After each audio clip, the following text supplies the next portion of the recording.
One of the questions I get a lot is, how do I improve my handwriting? Well, I have done a video called Handwriting and Calligraphy in which I try to talk about that, but recently someone contacted me and said he had some other ideas for a video, and I agreed that what he said was interesting. He suggested to mainly focus on flex writing, how to do that, how to hold the pen, etc. I've tried to incorporate that in a video, but as I tried to do that, there was just more information I wanted to share. I'm not going to give a full recap of all of that because I guess it's easier if you just watch it. It's coming up right now. But a few main points, I think, are: get a calligraphy book, read it, practice by yourself, and do calligraphy. The things you will learn with calligraphy, especially when doing fonts or scripts like Foundation or Unseal, may well translate to everyday writing. Forget about Gothic, because that is a complicated script. You can learn. Of course you can learn, but that is not something you do for everyday writing. You do not do your grocery lists in Gothic calligraphy. It just doesn't work that way. So try doing that. Take a course. If you want to do that, then take a course. Now, I don't have time for that stuff, so I taught myself some basics, and that's good enough for me. But if you want to be really good, I think taking a course is the best option. Today I wanted to try and focus on flex writing. How do you do flex writing? Some tricks that I can share with you, maybe just some ideas, stuff that I do. I show you off a couple of pens, the Noodless Ahab, some vintage pens to give you a bit of a feel of what's out there in the range of flex. A lot of people seem to like that, but a lot of them are also not very sure about how to go about it. At least, I get a lot of questions about that. I have a flex pen now, it doesn't work. How do I do this? I don't know how to make it flex. Well, okay, so one thing I didn't address in the video, but that is very important, is please don't overdo it. Your flex pen will open up, the nib will open up if you apply pressure to the nib. So you put it on the paper and you apply pressure, the nib tines will open up, and that creates the line variation. But if you overdo it, you will spring your nib and you'll end up with a nib that looks like this, and then it will not write anymore. So be careful about that. That's pretty much all there is to it. I think we don't need much more of an introduction. I think we will just go on to the practical part of this video. I hope this is going to be useful.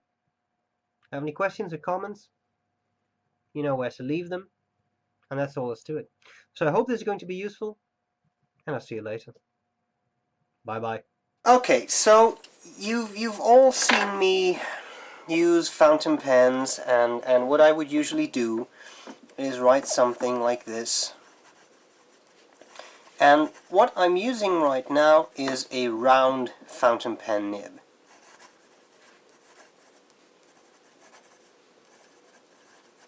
And this script I'm using right now is my personal form of cursive.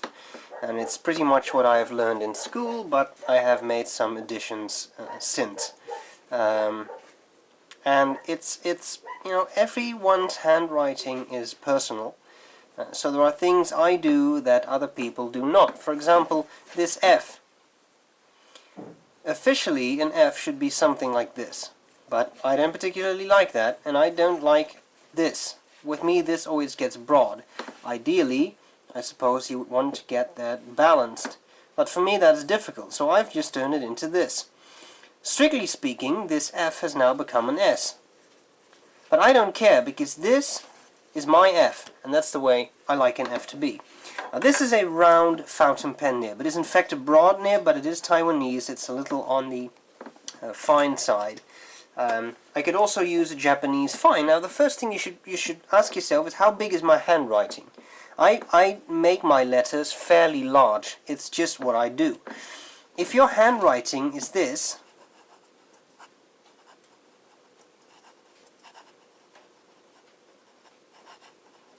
then clearly you're going to have a problem. I'll just grab another pen here. Sorry. If your handwriting is that size and you're going to use a broad nib like this, then you're going to have a problem, because a lot of the letters are going to look jumbled and this O is completely filled in with ink, because it's almost impossible, I won't say not possible, it's almost impossible to write this small with a broad nib. And if you would use a double broad or maybe even a triple broad, then clearly you have a problem. This was not this had no point, I just started to doodle a bit, sorry. So in such a case, you may want to get a nib like this, which is fine, and in fact it's a Japanese fine, so by Western standards we would probably say this is an extra fine. Now on the other hand, if you write like this,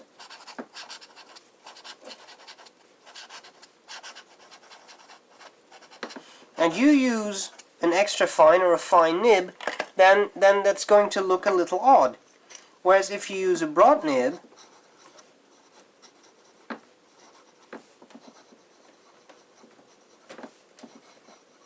your writing is going to look a lot more in proportion.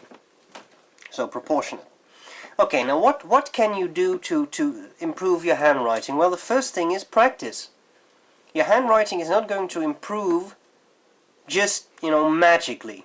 If you buy a good fountain pen, even if you buy a fountain pen that costs $2,000, your handwriting is not going to improve.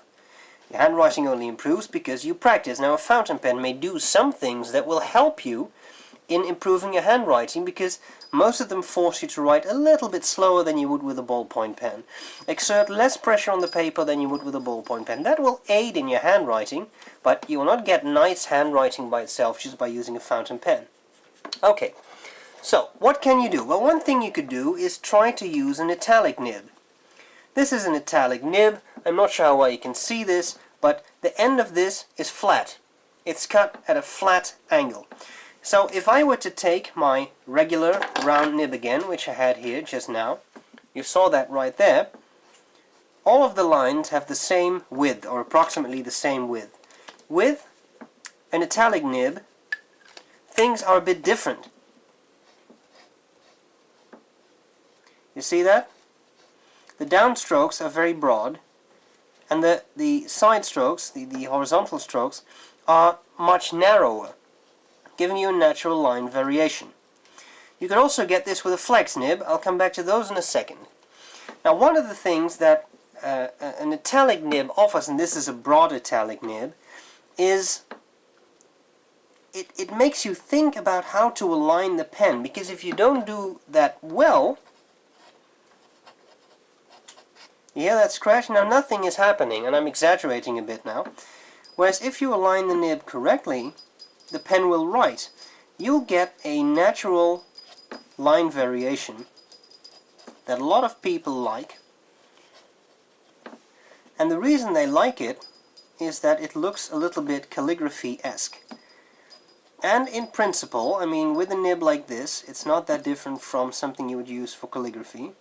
You can, in fact, write calligraphy. I always make my calligraphy bigger, but in principle, you can use this nib for making something like these Gothic letters. So, a lot of people like Italic nibs because they give you that line variation in your writing. You see that here, for example. You see it here. You know, a K like this, this is exaggerated of course, but it gives you a nice bit of line variation, which a lot of people like. And it's very easy. I mean, all you need is this Italic nib. You don't have to exert pressure when you're writing or something like that. So that's pretty cool. And there are nibs out there that are actually a bit italic by themselves. What I have here is a Franklin Christoph Model 66 desk pen, which has a broad nib, and by nature it has that sort of italic feel to it. And I seem to believe that this nib was not worked on. Now maybe I'm wrong because I got this as a gift.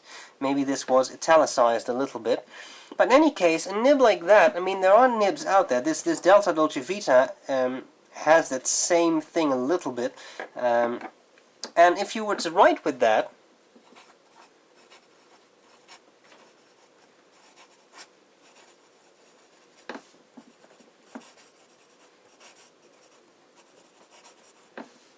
then you get that nice, pleasant line variation. It's not extremely pronounced, but it is definitely there. If you have a look at this Z and then the Y, you see that line variation, which I think is pretty nice. So I think that's a very good starting point to work on your handwriting. Now, there are other things you can do too. One of those things is getting a flex nib. A flex nib is a nib that flexes. It's really that simple. The simplest forms are with these, or let's say the cheapest forms, the least expensive forms, I guess with the Noodler's pens. You could also buy one of those Surwex pens. That I have a review of Surwex MB, for example. You can get that with a flex nib. That's pretty nice. Today I'll just focus on these because they are more readily available, I would say, than those Surwex pens. Noodler's pens. This one I call this the ultimate affront pen, because this is a Noodler's pen, $14, and I put a vintage 14K Montblanc nib on there. So that is extremely offensive to some people. I'll put that away. And here we have an AHAB. Now I love the AHAB. I put it in eyedropper mode, so this is all ink. That's a lot of ink in there. And what this nib does, quite simply, is it opens up under pressure. So for those of you not familiar with that, you have a regular fine nib, and when I exert pressure, this is what happens. And that is something that, again, a lot of people like, because you can do some really fancy, nice stuff with that. Let me just get something out of the way here. There we go, so that I can move the paper up a bit. Let's do a little bit of writing with that. I'm not going to do the full Quick Brown Fox, etc., but I'll just start with that.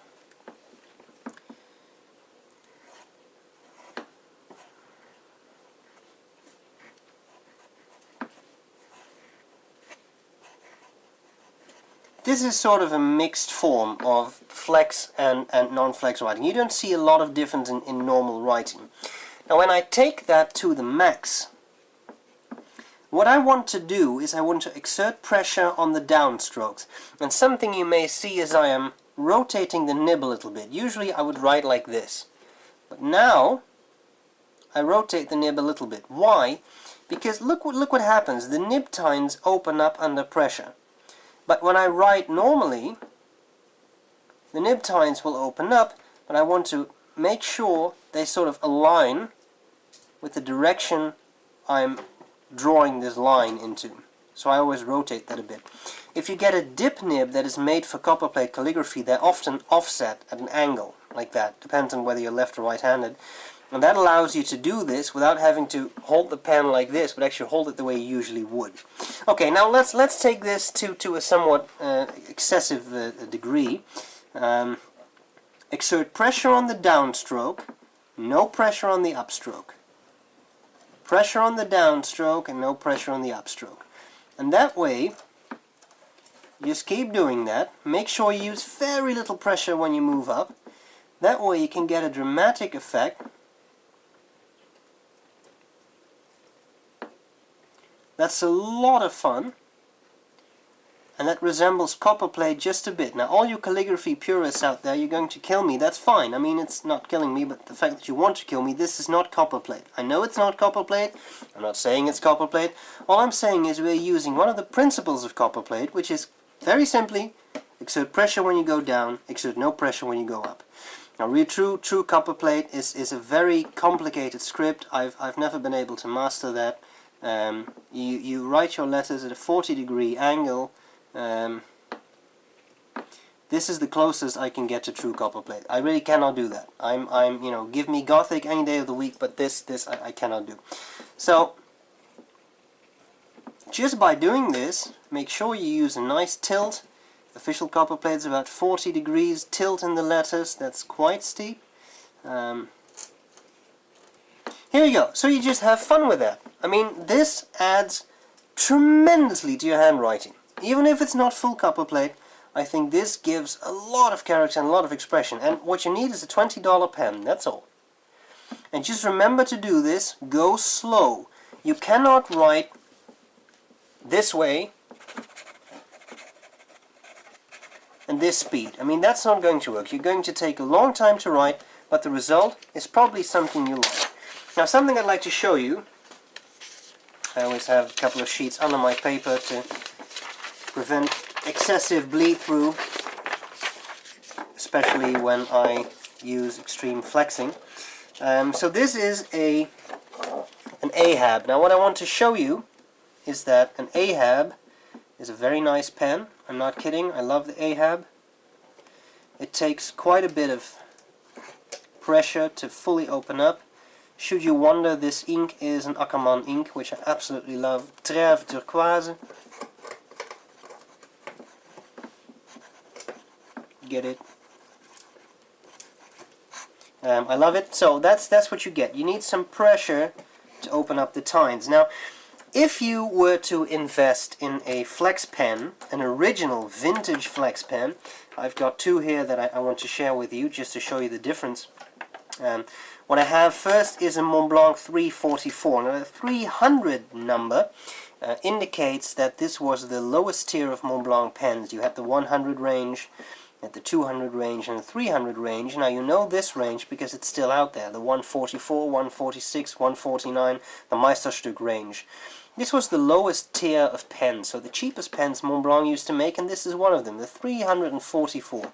Now this pen is amazing because back in the day, even pens in that range had 14-karat gold nibs. And the funny thing of those nibs is that they have tremendous flex. I really like them. So what you get with that is something like this. This is a beautiful fine nib. Opens up under very little pressure. But because it's so fine, you really get that nice hairline when you exert no pressure. You see that right there with this? And I think that is absolutely wonderful. Okay, so that is one example. Another example would be this Maybe Todd. Maybe Todd was a US company that made some really nice pens. For example, the Swan is very well known. This is the Swallow. The Swallow was not that top range of pens, but just to show you what you can do with this,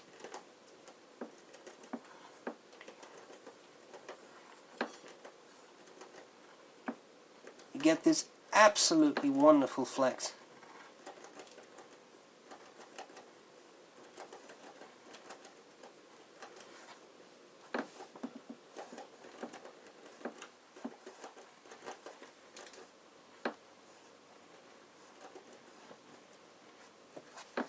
And this pen just keeps going and going, so this is no pressure. And back in the day, the feeds of those pens were very good. You can see I can do this with quite some speed, and you will see some railroading, but you can go like that for quite a while. And if you would do that with an Ahab, I told you I like the pen, but it's much easier to get that to railroad. You see, that's just 2 strokes and then it already starts to railroad. Whereas with this one I can keep going. And the amount of flex you get with an Ahab is actually not much less, I would say, than you get with one of these Maybe Todd pens. In fact, I think it's pretty much the same amount of flex. So there you have it. I'm not sure whether this video had a tremendous point. What I was not trying to do was show off some pens. What I would like you to develop a feeling for is how you can improve your handwriting.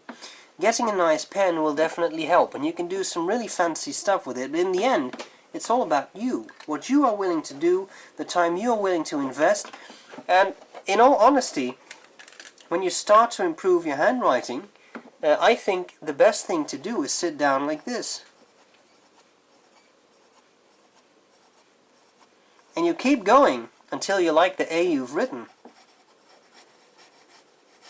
And if you do it long enough,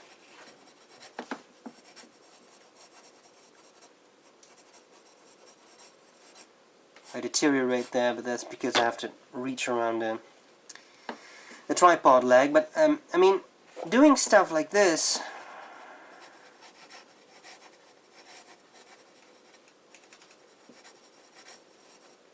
it's just practice. And you keep going and going, and sometimes you will find a letter that you don't like, and sometimes you will find a letter that you really do like, and you try to keep that in, and that's all there's to it. It's practice, practice, practice, and in the end, practice will make perfect, but it's going to take time. So that's what I would recommend. This is, as I said, I receive a lot of questions about this stuff. I hope this was useful and may have given you some ideas. You really don't need to buy an expensive vintage pen to do this. I would say a regular Ahab is an excellent place to start. And if you don't have an Ahab, if you just have, I mean, this is a 99-cent pen from China. I think I paid about $10 in all. It's not much worse, is it? I mean, it's a different, I mean, use what you have, practice a lot, take your time, and most importantly, enjoy what you're doing. Don't let anyone tell you, oh, your handwriting is so poor. No, it is your handwriting. And that means it is an extension of you, an expression of your personality, and if you want to improve it, that is excellent. Everyone should strive to improve himself or herself. But at some point there isn't anything else you can do sometimes, and that's fine. And that is your handwriting. But still, you can always polish things a little bit, and I think this is a good way to start. So, I hope this was useful. I hope I haven't bored you to death, and I'll see you later. Bye-bye.